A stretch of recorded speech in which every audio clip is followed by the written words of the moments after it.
Africa is regarded as a place in geography where countries are called third world countries.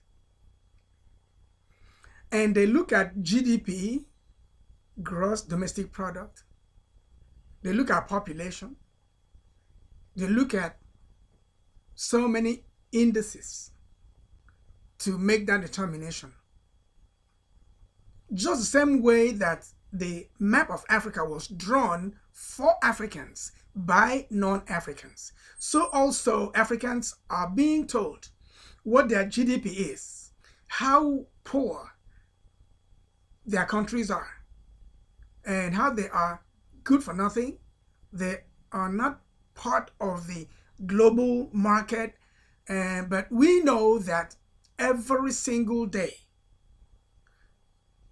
products are being shipped from Africa to Europe and the Americas. All right? And this is a situation where the more you look, the less you see. And so Africa is regarded as poor. But countries, some of which are even smaller than the smallest African country, will be flexing their muscles and talking to Africans in Africa with impunity and with disrespect. That should just stop. We know that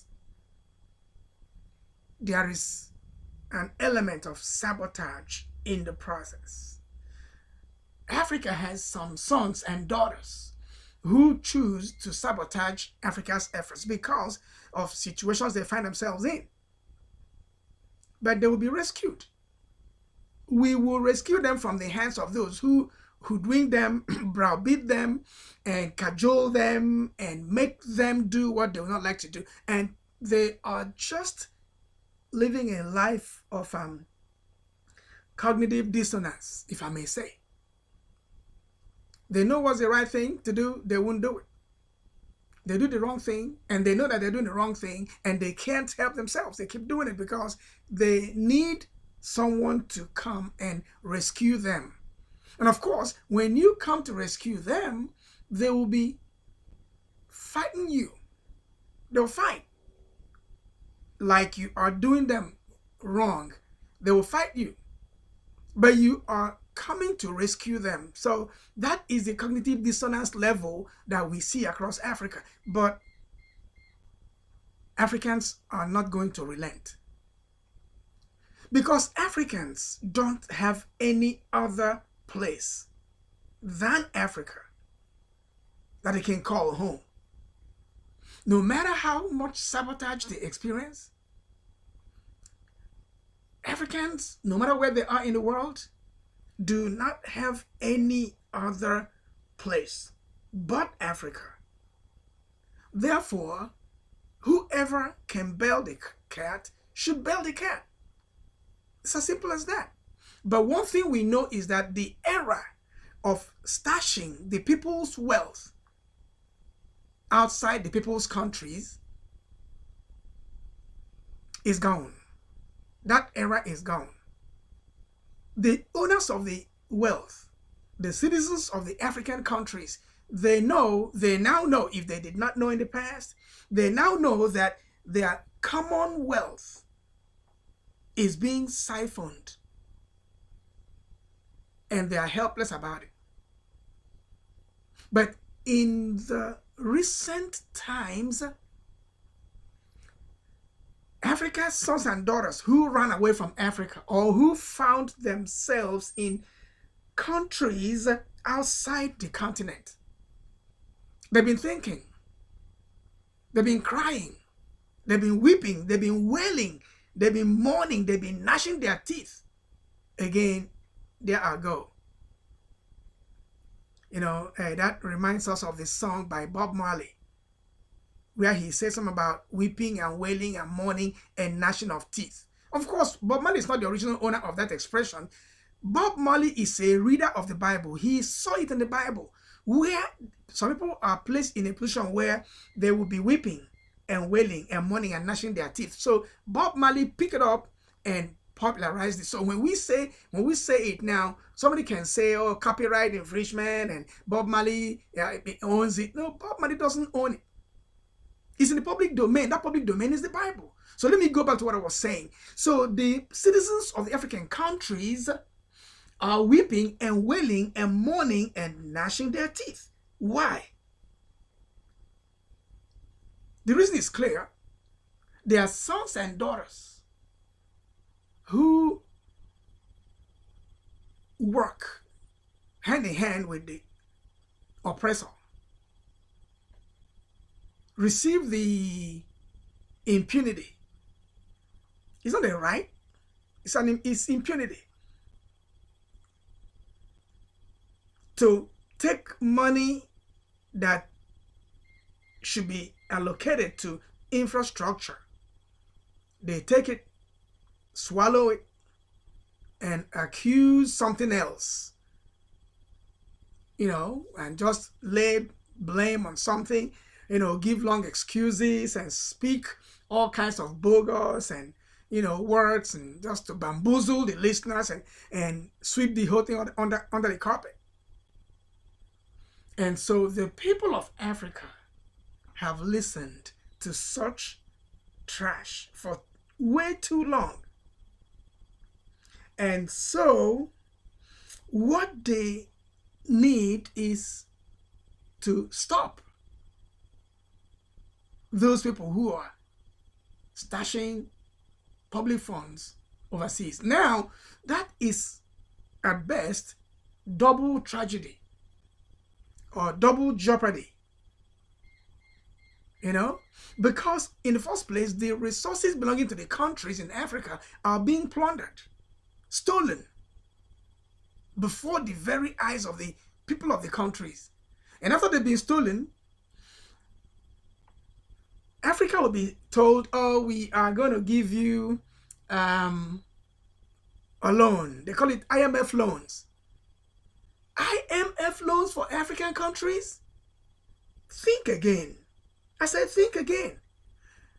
Africa taking a loan from the IMF. And by the way, who is IMF? Which people constitute the IMF? Where do they get their monies from that they can lend? And now, so when that comes up, you'll be talking about the World Bank. World Bank. And who is World Bank? How many countries are there deciding what they can put a World Bank label on? And Africa will just sit by, fold arms, and be listening and be swallowing every bit of it. And the days and years are going by, and people are growing old and dying from generation to generation. We keep hearing, "Oh, World Bank. Oh, World Bank. A World Bank did this. World Bank did that. World Bank will give us loan to construct a road." Come on. World Bank will give an African country a loan to construct a bridge or a road or to install power grid. World Bank. And where did World Bank get its money from? Please, Africa, look under your soil. That's where the money is coming from. Look down there. And by now, Africa has engineers, archaeologists, miners, extractors, refiners, manufacturers, innovators, creators, who can use those resources underneath the earth within the continent of Africa. We now know how to use them. Mention any mineral. Mention it. Africa has the people. And the era of validating your activities because there's a white man standing there, that era is gone. Because the white man is in his own country, minding his business. But you, African ruler, you are looking for a white-skinned person who will come and do deals with you so that you can siphon money through that white person. You say expatriates, foreign consultants, World Bank, agents, or whatever you call them. So that you can write bloated and inflated checks in the name of the consulting firms, whatever you call them, and move money abroad.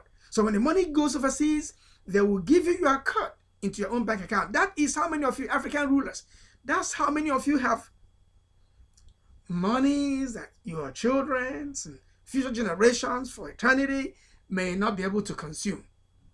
It's all in your name. But the owners of the wealth are in rural Africa, waiting for their ship to come in. Their ship has never come in for hundreds of years. They cannot wait anymore. You have to stop stealing people's money, stashing it overseas, and creating poverty. And then Africa will be called the poverty continent of the world. No, it is unacceptable.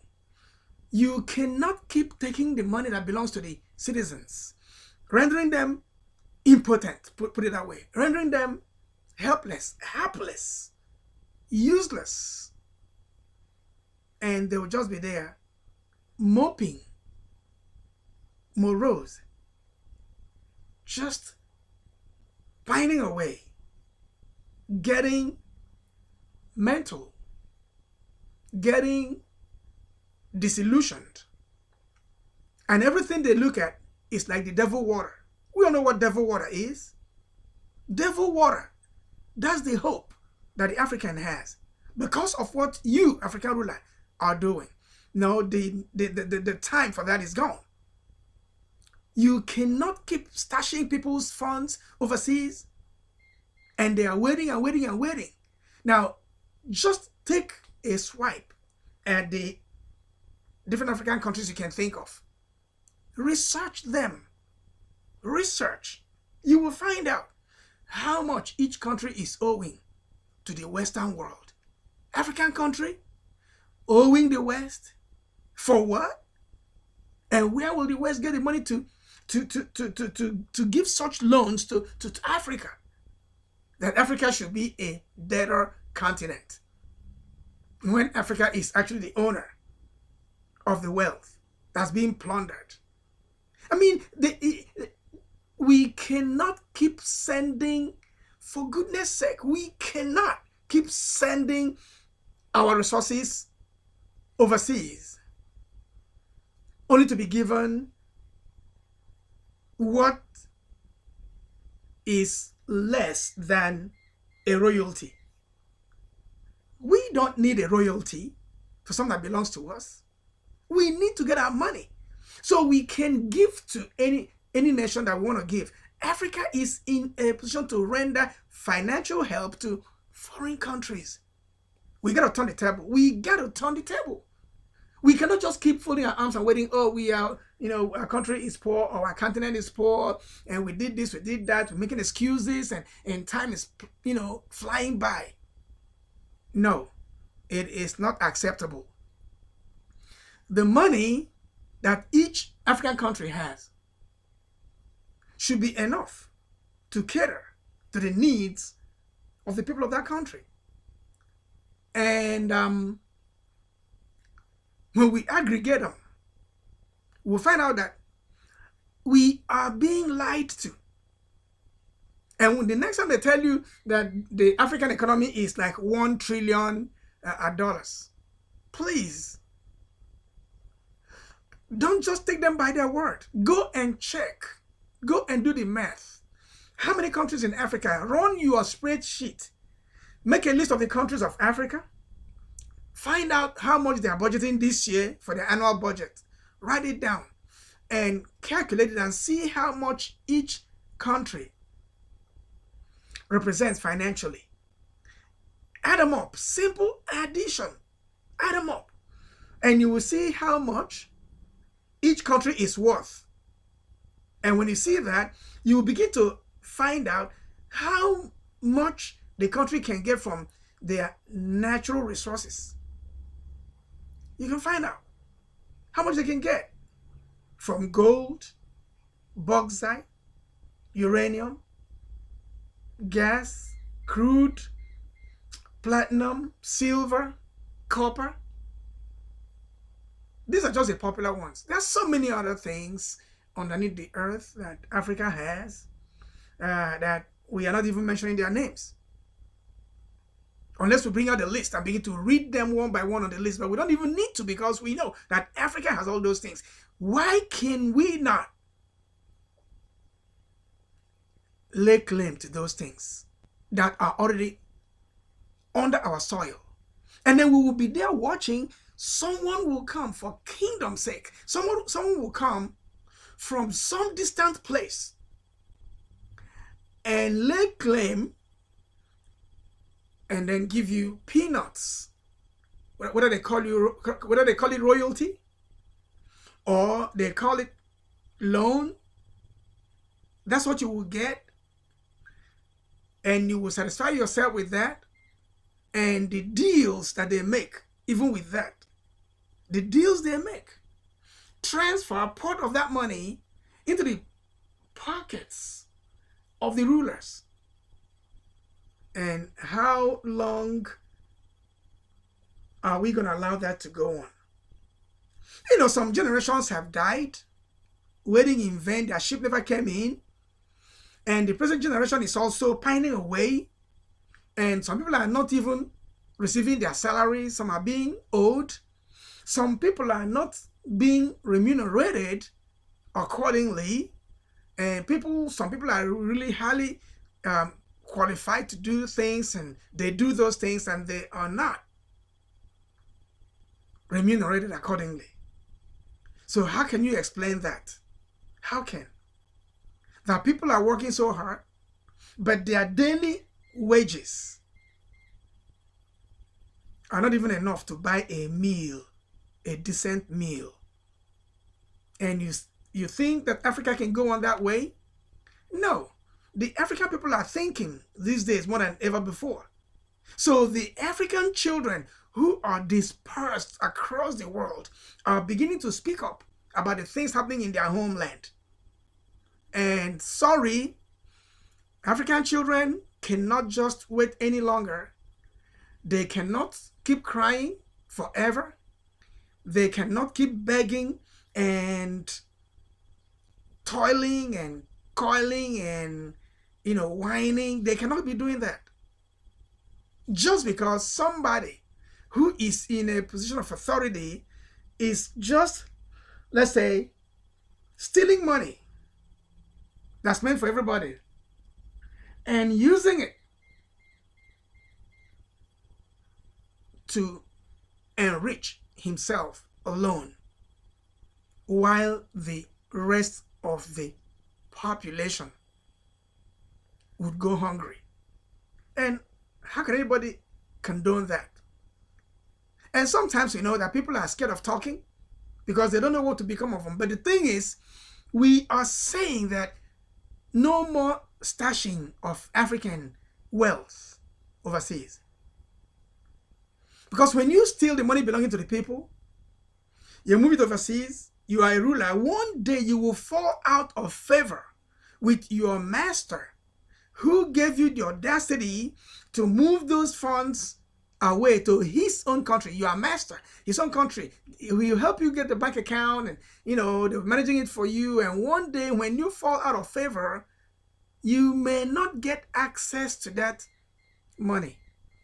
While you are sitting right in the comfort of your home, in your country, on your continent, you can get killed.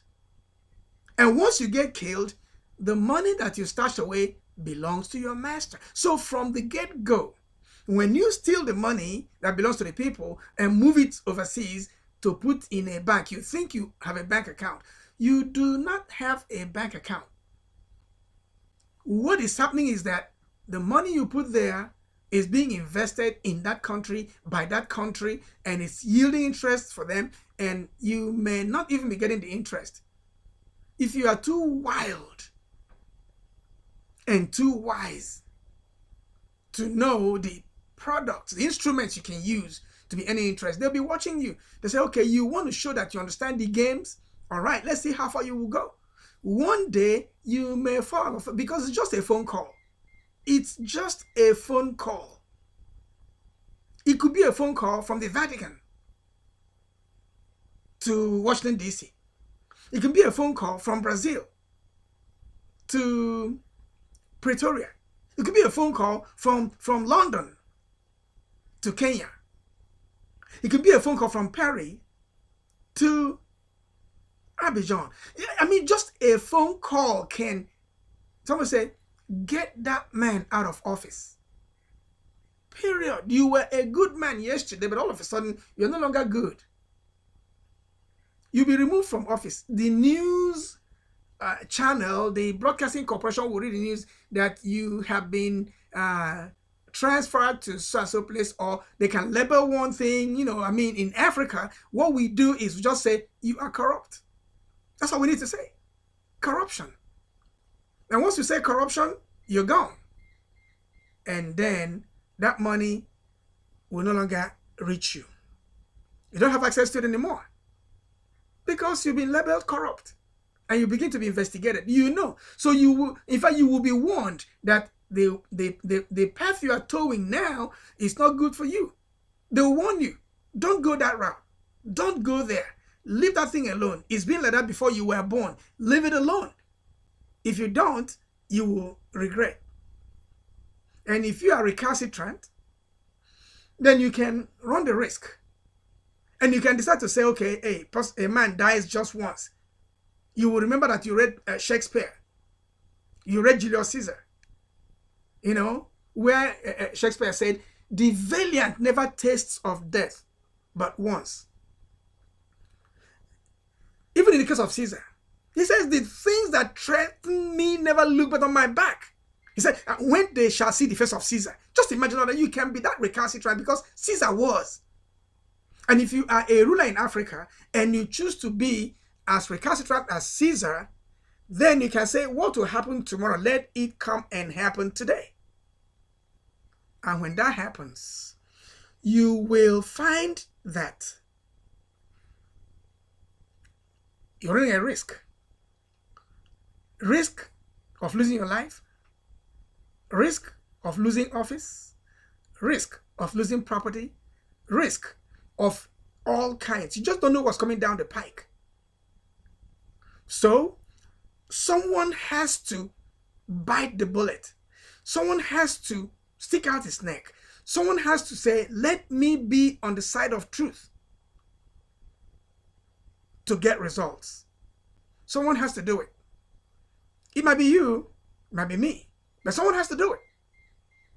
Because the continuous bleeding, stashing of funds belonging to the masses, that is just unacceptable. Our monies are in foreign countries, and that's what our young people are looking for. They are going from their continent to foreign countries looking for the money that was taken away from them. That's what they're looking for. Think about it.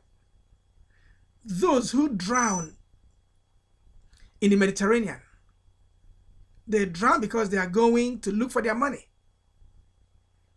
And those who succeed, they get to the country, they work so hard and get income. They do whatever they can. You know, it's a long story to it. Do not allow the continuous stealing. Don't allow it. It has to stop. It has to stop. Our money should be preserved on our continent. That is the simple truth. I mean, it should. Maybe it would not, but it should. But the thing is, a few like minds could say, you know what? This is true. let us just save our money. Let us save our money. Let us get our money into our own hands so we can hold our money. We don't have to keep our money in someone else's hands. Like we don't have hands to hold it. Like we don't have bank accounts to hold our money. Or like we don't have pockets in our pants. Like we don't even know banking process. We have learned banking. We learned it so we can use it. We didn't learn it so we can just forever be stooges to the master. Let us bank our money in our country. Let us invest in our country. If you don't even know what to do with the money, buy real estate in your country. Our African continent still needs housing solutions. Buy real estate on your continent. Invest in real estate. Buy houses. Build houses. Build office blocks. Build commercial buildings and rent them out to hospitals. People who have the vision to run a hospital, they can rent it from you if they don't have money to build. There are so many things you can do on the continent with the money. Let the money stop flowing out at night, being stolen. Let us keep our money in our country. Let us use our money to invest. There are so many things we can invest in. Think about agriculture. We need agriculture. We need to, because we have the land for agriculture. Even most of Africa's lands do not need fertilizers. They don't. Regular land where you cultivate stuff and they come out organic and edible, healthy. So why should we just be playing the second fiddle? That should stop. Let us stop moving the people's funds to foreign countries. Let us stop defrauding the masses.